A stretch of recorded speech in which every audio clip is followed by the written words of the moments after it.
Now then, brew tubers, back for another grain to glass. This time we're going to do proof of concept IPA. It was something that we brewed quite some time ago, a couple of months ago. The keg has kicked, but I found a bottle that I bottled off the kegerator, and we're going to review that. The brew day was part of I tried to do a double brew day where I did proof of concept and then straight after I went in for the Hokum Stomp. It was a long old day. I don't know if I'd do it again. I started when it was dark and we finished when it was dark. It was just one of those days. Anyway, proof of concept. It's something that I think it's one of those Harry Brew beers. For me, I did it with 4.73 kilos of extra pale Maris Otter, 470 grams of Cara Gold.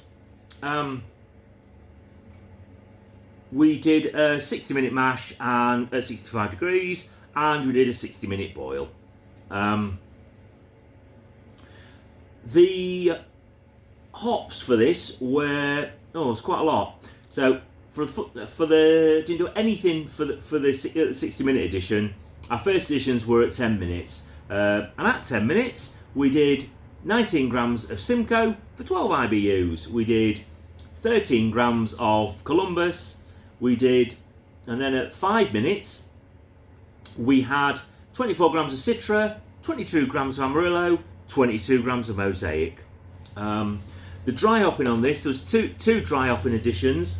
One at day 5 and one at day 3. Both were the same. They were both 30 grams of Amarillo, 30 grams of Mosaic, 30 grams of Simcoe. Fermented out with USO 5. Used RO water, so obviously popped in some 3.2 grams calcium chloride, 6.1 grams of Epsom salt, 12 grams of gypsum, 3 mils of phosphoric acid to bring the pH down. I can't remember anything greatly going wrong on the brew day. I don't know how much brew footage I've got, but if I've got some, we'll pop it in now, and if not, we'll crack on with the drinking. So see you back in a mo.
Okay, let's have a drink. Here it is. This is my one and only bottle. It's got I on top of it, so hopefully it's the IPA. This is what we're going to be drinking. Like I say, it's straight off the kegerator without any fancy bottling ones or anything. So let's see how it survived. Oh, not a lot of carbonation there, is there? Let's give it a bigger.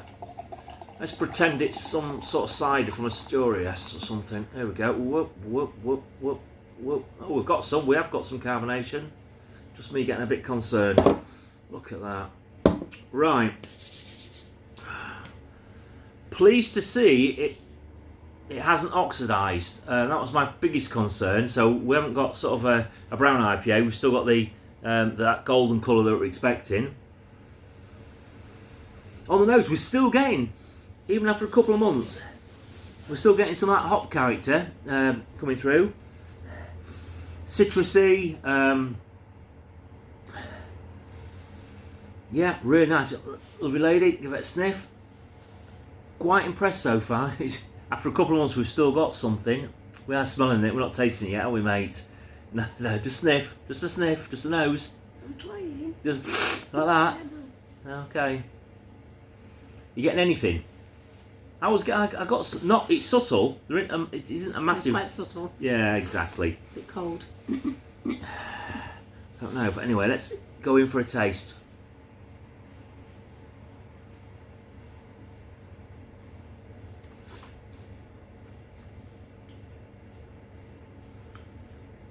I think the hops have definitely mellowed out a bit, and it's left us with some still a bit of finish, but not massively bitter. How many IBUs we're looking at? 32 IBUs. So, excuse me.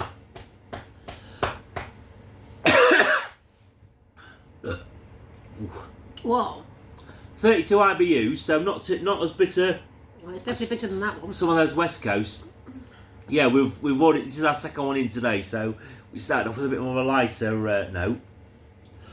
The last couple of IPAs I've done have been in the 50s. This is 30 something, so I don't think it's that bad. I think it's quite mellow. It's smooth. It's mellow.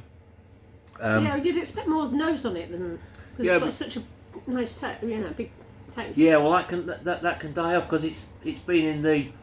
It was in the keg for a month, and now it's been in the bottle for two months. So we're 3 months in, so it's. I think that's really good. I think it's mellowed and made it more rounded. A rounded beer. I think after quite a juicy one that we've just done. That'd be really sessionable. You could drink quite a lot of that, but at 5%, I couldn't drink quite a lot of that. I want about 3 or 4, and that's it, I think. But still can't get within my nose. No.